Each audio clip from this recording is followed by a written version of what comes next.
Good evening, Mr. Zakir Naik. My name is Gulab Chand Vishkarma, and I have a question. Bakrid is very Kareeb, very near this time, and the Muslim faith believe that on the occasion of Bakrid, they sacrifice the goats, buffaloes, and cows, and all that.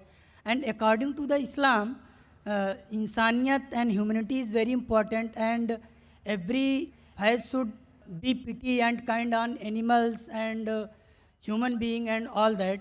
Then if they believe in this, then why they give the sacrifice of goats, cows and buffaloes on the occasion of Bakrid? Whether they should do it, whether it is in favor of humanity or insaniyat. Brother asked a very good question, that why are we sacrificing goat on Bakrid? If it's not a Bakrid, can we sacrifice No, goat? no, no. Any animals, any No, animals. can we sacrifice goat if there's no Bakrid? They sacrifices, they kills. And I'm asking you the question, that means if no Bakrid, if you sacrifice the animal, it is allowed? No. Generally, why do you? Other So our occasion direct also. question, why do you have non-veg? Correct? No, no, I'm not getting what you are saying. Your main question is, why do you have non-veg? Why do you have meat? Actually, I want to say on the occasion of Bakrid and other occasion as well. Oh, okay. I'll on the answer other both. occasion as well. On the occasion of Bakrid, Allah says in the Quran in Surah Hajj, chapter number 22, that the blood and the meat does not go to Allah, it is your piety which goes to Allah. So unlike other religions, in other religions when they sacrifice the goat and keep it in the altar in the name of deity. And who eats? God Almighty eats. In Islam, when we sacrifice, what do? 1/3 compulsory minimum we have to give to the poor people. 1/3 we have to give to the relatives and friends. 1/3 you can keep for yourself. So maximum you can keep is 1/3 for yourself. If you want to give full in charity also you can give. So when we are sacrificing, what are we doing? We are benefiting the humankind. We are giving them food to eat. Now giving food to eat is good or bad, brother? Giving food to the poor people to eat, is it good or bad? Good. In humanity, is it good or bad? Good. So therefore Islam is a religion of humanity. Now you may ask the question, what about killing animals? It's good for humanity, but what about animals? In short, a Muslim can be a very good Muslim even by being a pure vegetarian. It's not compulsory in Islam that you should have non-veg, but since Almighty God has given us permission to have non-veg, why should we not have non-veg? Allah says in the Quran, in Surah Ma'idah, chapter number 5, verse number 1, eat of the four-footed animal which has been made lawful for you. Allah says in Surah Nahl, chapter number 16, verse number 5, that the cattle has been made for you, so that you benefit from them, and of their meat you can eat.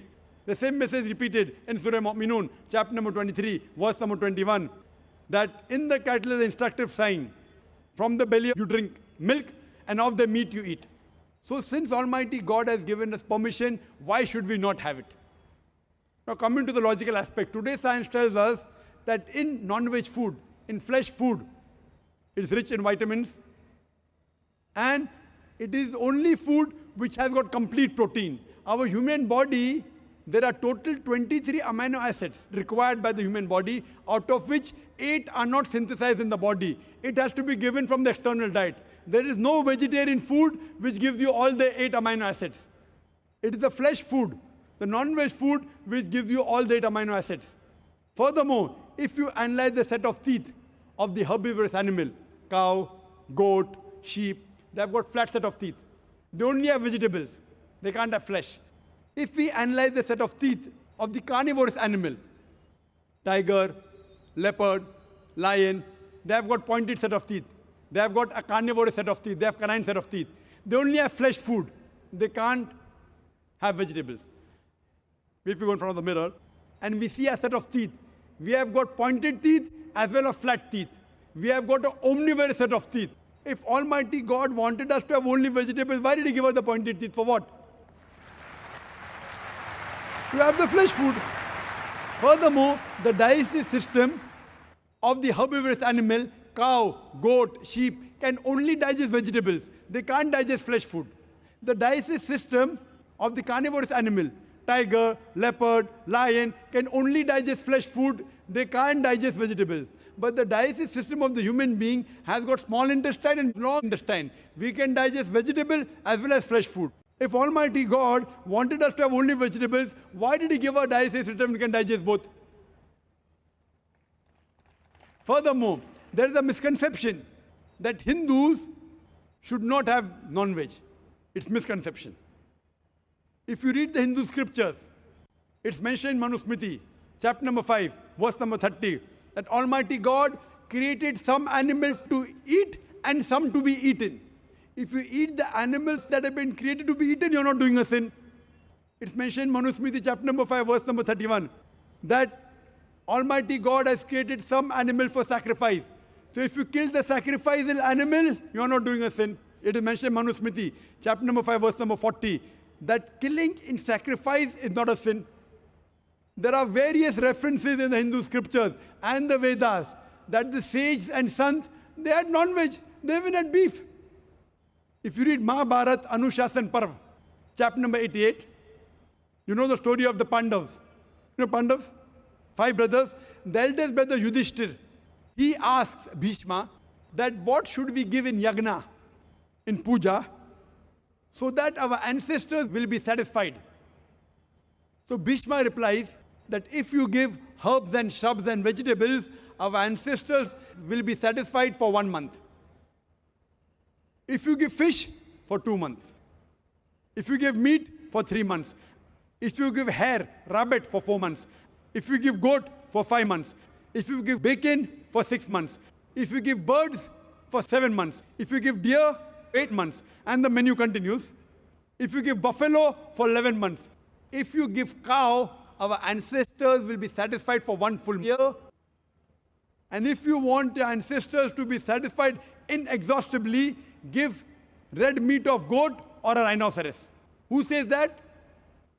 Bhishma to Yudhishthir. The full menu is there. Vegetables, fish, rabbit, goat, everything is there. Buffalo, cow. So even in Hindu scriptures, eating non-veg is permitted. It is many of the Hindus, because they were being influenced by other philosophies of ahimsa, they started practicing it.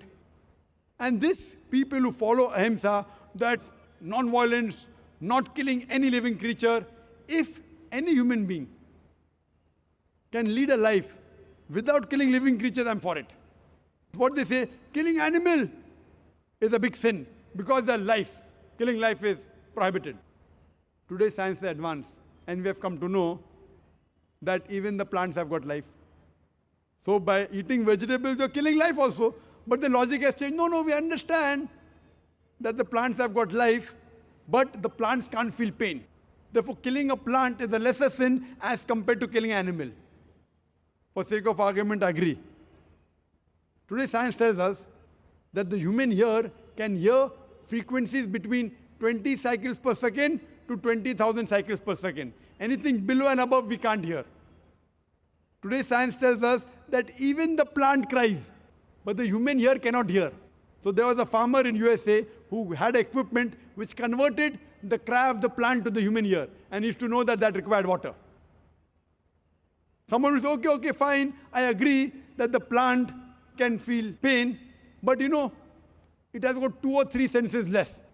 Therefore, killing a plant is a lesser sin as compared to killing an animal which has got 5 senses. For sake of argument, I agree that plants have got 2 senses less as compared to the animal. I am asking you a question. That suppose your brother, God forbid, if he is born deaf and dumb, and when he grows up, someone comes and kills him. So will you go and tell the judge, me Lord, give the murderer less punishment because my brother, he was deaf and dumb? Will you say that? You will tell the judge, give him a bigger punishment. My brother was masoom. He could not hear, he could not speak. So in Islam, it does not work like that, 2 senses more, 2 senses less. Allah says in the Quran in Surah Baqarah chapter 2 verse number 168, eat of the good things we have provided for you. What is good, what is tayyib you can have. And furthermore, I personally have got no problem. If the non-Muslim don't want to have non-veg, I have got no problem. Personally. Only when they tell me it's a sin or you tell me it's against humanity, I give the reply. Personally, if the non-Muslims continue having vegetarians, good for me. If all the non-Muslims start having non-veg, then the price of mutton and beef will go high. Personally, I've got no problem.